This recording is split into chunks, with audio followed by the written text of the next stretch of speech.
വയനാട് സുൽത്താൻ ബത്തേരിയിൽ പുലിക്കണിയിൽ നായ കുടുങ്ങി. പുതുശ്ശേരിയിൽ പോൾ മാത്യൂസിന്റെ വീടിന് പിറകിൽ സ്ഥാപിച്ച കൂട്ടിലാണ് നായ അകപ്പെട്ടത്. CCTV ദൃശ്യങ്ങൾ 24-ന് ലഭിച്ചു. സുർജിത്ത് അയ്യപ്പത്ത് വിവരങ്ങളുമായി. സുർജിത്ത്, വിശദാംശങ്ങൾ.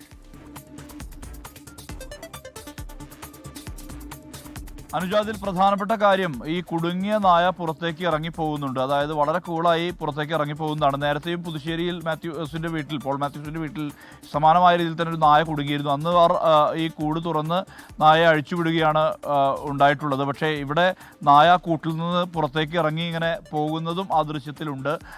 അത് ഇങ്ങനെ ഒരുപക്ഷെ ഒരു പുലി കുടുങ്ങിയാൽ സ്വാഭാവികമായും ഇങ്ങനെ പോകുകയില്ലേ എന്നുള്ള ചോദ്യമാണ് ഉന്നയിക്കപ്പെടുന്നതിൽ വനംവകുപ്പ് നൽകുന്ന വിശദീകരണം കഴിഞ്ഞ ഒരു മാസമായി മേഖലയിൽ സൈറ്റിംഗ് ഇല്ല. അതായത് ഇങ്ങനെ പുലിയുടെ സാന്നിധ്യമില്ല. നേരത്തെ പുലിയുടെ സാന്നിധ്യം ഉണ്ടായിരുന്നു.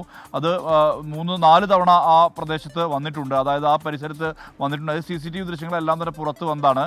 പക്ഷേ ഇപ്പോൾ നിലവിൽ ആ സാന്നിധ്യമില്ലാത്തതുകൊണ്ട് തന്നെ കൂട് അവിടെ തന്നെ കിടക്കുകയാണ്. കനത്ത മഴയെ തുടർന്ന് ഇതിൻ്റെ കൂടിൻ്റെ പ്ലാറ്റ്ഫോമിൻ്റെ ഈ പ്ലൈവുഡ് അത് ജീർണിച്ച നിലയിലാണെന്നുള്ളതാണ് വനംവകുപ്പ് നൽകുന്ന വിശദീകരണം. അതുകൊണ്ടായിരിക്കും ഒരുപക്ഷെ അത് നായ ഇറങ്ങി പുറത്തേക്ക് പോകുന്ന ഒരവസ്ഥ ഉണ്ടായിട്ടുള്ളത് എന്നുള്ളതാണ് വനംവകുപ്പ് നൽകുന്ന വിശദീകരണം. എന്തായാലും ഇങ്ങനെ ഈ കൂടിനകത്ത് കയറിയ ഈ നായ അത് വളരെ ലളിതമായി തന്നെ അത് താഴെ കൂടെ ഇറങ്ങിപ്പോകുന്നതാണ് ആ ദൃശ്യത്തിലുള്ളത്. അതാണ് ഇങ്ങനെ ഒരു ആശങ്കയ്ക്ക് ഇടയാക്കിയിട്ടുള്ളത്. ഒരുപക്ഷെ ഈ പുലിയൊറ്റ് മറ്റു കുടുങ്ങിയാൽ അതും ഇതുപോലെ ഇറങ്ങിപ്പോകുന്ന ഒരു സാഹചര്യം ഉണ്ടാകില്ലേ എന്നുള്ളൊരു ചോദ്യം ഉന്നയിക്കപ്പെട്ടു. അതിന് മറുപടിയാണ് വനംവകുപ്പ് നൽകുന്നത്. ആ വനംവകുപ്പ് നൽകുന്ന വിശദീകരണം ഈ കൂട് ജീർണിച്ച അവസ്ഥയിലാകാം, ഒരു പ്ലാറ്റ്ഫോം ജീർണിച്ച അവസ്ഥയിലാകാം. അതുകൊണ്ടാകാം അതിന് പോകാനുള്ള കാരണം. ഒരു മാസമായി ഈ മേഖലയിൽ പുലിയുടെ സാന്നിധ്യം ഇല്ല, അങ്ങനെ റിപ്പോർട്ട് ചെയ്യപ്പെട്ടിട്ടില്ല എന്നുള്ളത് വനംവകുപ്പ് വിശദീകരിക്കുന്നുണ്ട്. അങ്ങനെയെങ്കിൽ കൂട് മാറ്റി സ്ഥാപിക്കുമോ സുർജിത്ത്? നിലവിലിപ്പോൾ ഈ മേഖലയിൽ, അതായത് നേരത്തെ ഒരു മാസം മുമ്പ് സജീവമായ രീതിയിൽ തന്നെ സാന്നിധ്യം ഉണ്ടായിരുന്നു.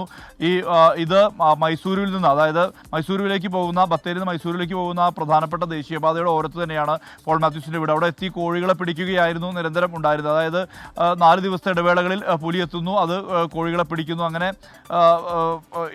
ആദ്യഘട്ടത്തിൽ 4 കോഴികളെ പിടികൂടി. പിന്നീട് കരിങ്കോഴികൾ ഉൾപ്പെടെ 9 കോഴികളെ പിടികൂടി. അങ്ങനെ കോഴികളെ പിടിക്കാൻ വേണ്ടിയാണ് ഈ പുലി എന്നുള്ളതാണ്. അതിനുശേഷം ആ പുലിയെ തന്നെ ചീരാൽ റോഡിലും കാണുന്ന ഒരു സാഹചര്യം ഉണ്ടായിരുന്നു. അങ്ങനെ നിരന്തരം ഒരു ശല്യം ഉണ്ടായിരുന്നു. പക്ഷേ ഇപ്പോൾ ഒരു മാസമായി പുലിയുടെ സാന്നിധ്യം മേഖലയിൽ ഇല്ല എന്നുള്ളത് തന്നെയാണ് വനംവകുപ്പ് വ്യക്തമാക്കുന്നത്. ശരി, സുൽത്താൻ ബത്തേരിയിലാണ് പുലിക്കായി സ്ഥാപിച്ച കെണിയിൽ നായ കുടുങ്ങിയത്. പക്ഷേ ആ നായ അനായാസം കൂട്ടിൽ നിന്ന് പുറത്തേക്ക് ഇറങ്ങിപ്പോയി എന്നുള്ളിടത്താണ് നാട്ടുകാർ ഒരു ചോദ്യം ഉന്നയിക്കുന്നത്. പുലി കുടുങ്ങിയാലും ഇത് തന്നെയാകുമോ അവസ്ഥ എന്ന്.